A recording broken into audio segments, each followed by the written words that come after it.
The greatest switch-hitting home run artist in National League history, Chipper Jones. Welcome. Thank you for having me. He has written the book Ball Player. It's engrossing. It really takes us inside your career, inside your head. But as we sit here early in this baseball season, you know what's going to happen in January, right?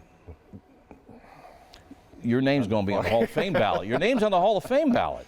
This is the first year. It's an awfully exciting time. You know, we'll see what the experts, if they deem me, Hall worthy. We'll just have to wait and see. All I can do is put the best resume up possible, and I've done that. Now it's up to them. When Bobby Cox went in a few years ago, he mentioned you in his speech, that meant a lot to you. It really did. It was, I was sitting there on my couch at home, and I teared up a little bit, obviously, when you got one of the greatest managers that, backs you and says you're going to be standing up there with him one day. To have spent 17 years with that guy, he's one of my top 5 all-time people on the planet.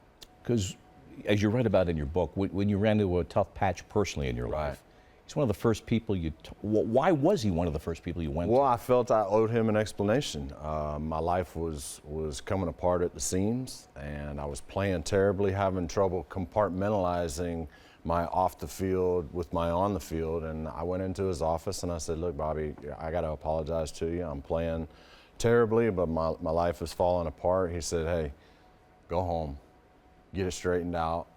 When it's, when you have some semblance, when you got a grasp of it, come back and let's play baseball. Family is first and foremost. Until you get that straightened out, it's not going to change here at the ballpark. 94 spring training, you walk in before the first game, and you're a rookie, if that. Mm-hmm. And he didn't even tell you. He put you in the 3-hole, right? Right, yeah. What was that like to look up and see your name there? I had the best job on the planet because I was sitting behind Marquise Grissom and Mark Lemke. Marquise, a 200 hit a year guy. I'm hitting in front of Fred McGriff and David Justice. So he knew that I could turn anybody's fastball around, and that was where I was going to see the most fastballs, hitting in front of those guys. So it made sense. I can't believe he did it, but I'm sure happy that he did. Didn't say a word. You picked it up. Probably the best way to approach you. Switch hitting. Mickey Mantle, what does he represent to you and your dad? Mickey Mantle's God. I mean, this guy, I'll tell you how big Mickey Mantle was to the Jones family. I got a chance to meet him, do a card show with him in 1992. And I found myself the night before in the mirror practicing how I was going to meet Mickey Mantle. And true to form, I froze and didn't say a word, whenever the time came. But that experience, getting to see grown men, tears in their eyes, fawning over Mickey Mantle, it was a wake-up call for me. You asked him what it was like to be Mickey Mantle. Yeah. What did he say? He told me a funny story. He said, I have a recurring dream. He said, I'm standing at the pearly gates. God walks up, and I've got this worried look on my face. And God looks at me and he says, Mickey, I'm going to let you in, but can you sign these dozen baseballs first? So everywhere Mickey went, it was pictures, it was balls, but that's just the kind of effect that he had on people. And to be honest with you, after sitting there with him for 2 hours that day signing autographs, he was everything that my dad said he was, and I'll never forget our one meeting.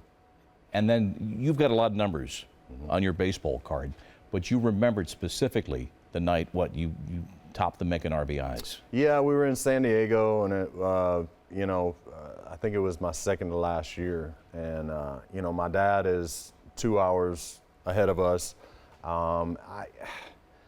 I just couldn't not call him after that game. That record right there meant more to me than anything. To pass Mickey in any category is off the charts. But when I called Dad, his voice was cracking. First thing he said was, my son has more RBIs than Mickey Mantle. And that's really one of those moments that, I get kind of flushed, just thinking about it, because all of those times that we were in the backyard and he would talk about Mickey Mantle and we would play the game of baseball all came flooding back in that one moment. And it was a very special time between he and I.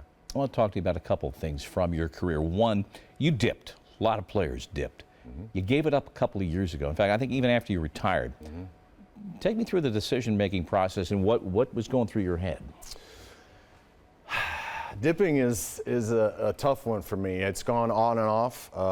I've tried things to substitute it. It does not set a good example, but it's something that I've been doing since I'm 14 or 15. Anybody who has a cigarette addiction or a nicotine addiction or any addiction knows how hard it is to kick. You know the right thing to do. It's just a matter of, gosh darn it, I'm going to do it. Again, I've fallen on and off the wagon. Currently on right now, Knock on wood. But we try as hard as we can, as anybody does with any addiction. But you want to be a good example for the next generation. Tony Gwynn's passing, that had to have an impact. It did, and that was one of the reasons that I quit at that particular time. You go through certain stages, you run across people that have an impact on your life, and certainly playing against Tony Gwynn, getting to know him, even getting to play against his son. His death had an impact on a lot of people, and I'm sure that people all over the country knowing one of the reasons why he passed so early was because of his addiction to the dip, and I'm sure a ton of people stopped because of it.